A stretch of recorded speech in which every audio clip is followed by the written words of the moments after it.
Hello बच्चों, अभी आपके सामने कीपिंग क्वाइट पोएम का ओपनिंग स्टेंजा स्क्रीन पे शो हो रहा है। पेब्लो नेरुडा कवि का नाम है। इसकी रेफरेंस, कॉन्टेक्स्ट व एक्सप्लेनेशन हम समझने वाले हैं। सबसे पहले अपन इस स्टेंजा का अर्थ समझेंगे।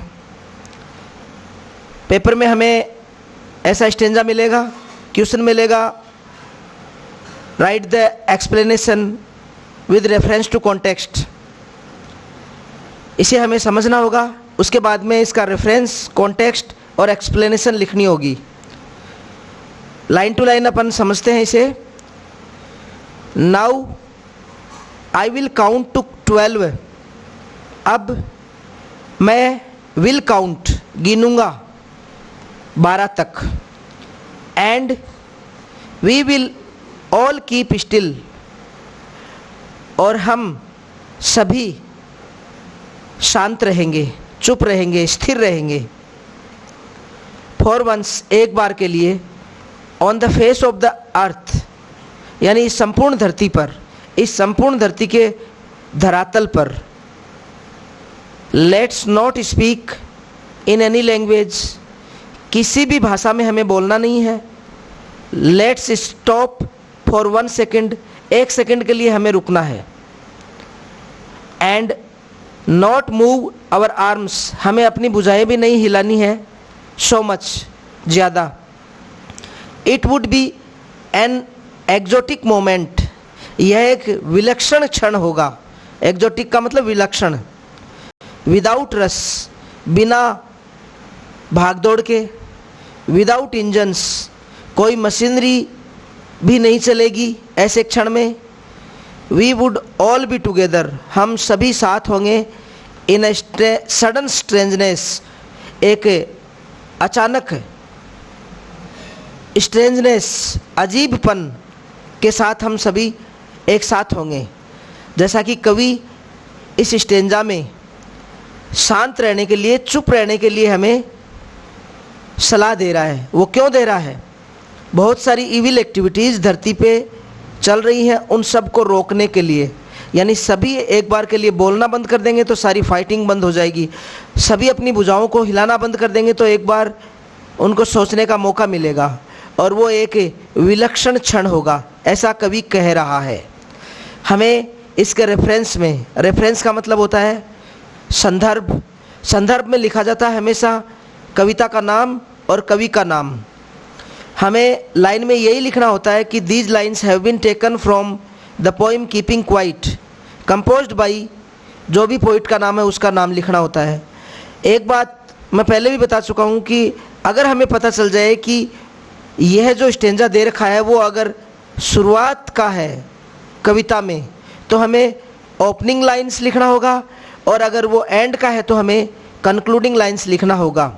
यहाँ पे देखिए, these are the opening lines, ये ओपनिंग लाइन्स हैं। कविता इन्हीं लाइनों से शुरू हो रही है। तो these are the opening lines of Pablo Neruda's poem keeping quiet. मैं आपको पहले ही बता चुका हूँ कि रेफरेंस और कॉन्टेक्स्ट लगभग सेम होगा इस पोइम के स्टेंजा में, चाहे कोई सा भी स्टेंजा आ जाए। तो ये इसका रेफरेंस हो गया कि these are the opening lines of Pablo Neruda's poem keeping quiet. इसके बाद में अपन देखते हैं कॉन्टेक्स्ट। कॉन्टेक्स्ट का मतलब होता है संदर्भ। संदर्भ में हम क्या देखेंगे? संदर्भ में उस जो पोइम है, पोइम का प्रसंग क्या चल रहा है वो देखना होगा, वो हमें लिखना होगा। तो यहाँ देखिए, the poet is talking about, कवि बात कर रहा है, कीपिंग स्टिल, चुप रहने के लिए, शांत रहने के लिए, और स्टिल, स्थिर रहने के लिए हमें सलाह दे रहा है। उसके बाद में क्वाइट स्टिल, बिल्कुल शांत। ही काउंट्स टू 12 है, कब तक? जब तक वो 12 गिन लेता है। 12 गिनना एक वो हमें यह बता रहा है 12 गिनने से मतलब कि कुछ क्षण के लिए, काउंट टू 12 का मतलब कुछ क्षण के लिए आपको चुप रहना है, शांत रहना है। To him it will be an exotic moment, उसके लिए यह एक बहुत ही विलक्षण क्षण होगा। When all will be together, जब सारे के सारे साथ में होंगे। इन ए स्ट्रेंज सिचुएशन, एक अजीब स्थिति में होंगे सभी लोग। और ऐसा कब होगा? जब सब सारे कार्य बंद कर देंगे। अब एक्सप्लेनेशन की बात करते हैं। द पोइट एम्फेसाइजेज, एम्फेसाइजेज का मतलब होता है जोर डालना, किसी बात पे महत्व डालना। The importance of keeping still, वो शांत रहने के महत्व पर जोर डाल रहा है। And not speaking for a few moments, और कुछ क्षणों के लिए बिल्कुल नहीं बोलना है, ऐसा कह रहा है। It would be an unusual moment, यह एक असामान्य क्षण होगा। व्हेन, जब there will be no excited moments, जब कोई भी एक्साइटेड यानी कोई भी उत्तेजनात्मक हलचल नहीं होगी। मूवमेंट मानी हलचल, किनकी? आदमियों की। And no noise of engines, और न ही कोई मशीनों की आवाज़ होगी। सब कुछ रुक जाएगा एक बार के लिए, और सब कुछ रुकेगा तभी तो इविल एक्टिविटीज़ इस धरती पे एक बार के लिए रुकेंगी। कभी इन इविल एक्टिविटीज़ की वजह से अशांत महसूस कर रहा है, वह शॉक्ड महसूस कर रहा है, दुखी महसूस कर रहा है, इसीलिए वह सभी लोगों को कह रहा है कि ऐसे तो ये रुकेंगी नहीं, आप सभी को एक बार के लिए शांत रहना है, चुप रहना है, रुकना है। There will be perfect silence, एक पूर्ण शांति छा जाएगी ऑल अराउंड, चारों तरफ। एंड और वी ऑल विल शेयर, और हम सभी शेयर करेंगे, एक दूसरे से भागीदार बनेंगे। क्या? अनयूजुअल एक्सपीरियंस, इस असाधारण अनुभव में भागीदार होंगे हम सभी। It will B A just moment, और यह एक क्षण जो होगा वो पूर्ण शांति वाला होगा।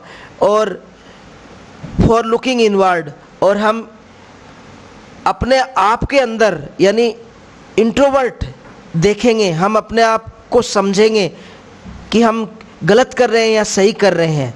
ये सारी चीज़ें कवि हमें सलाह दे रहा है।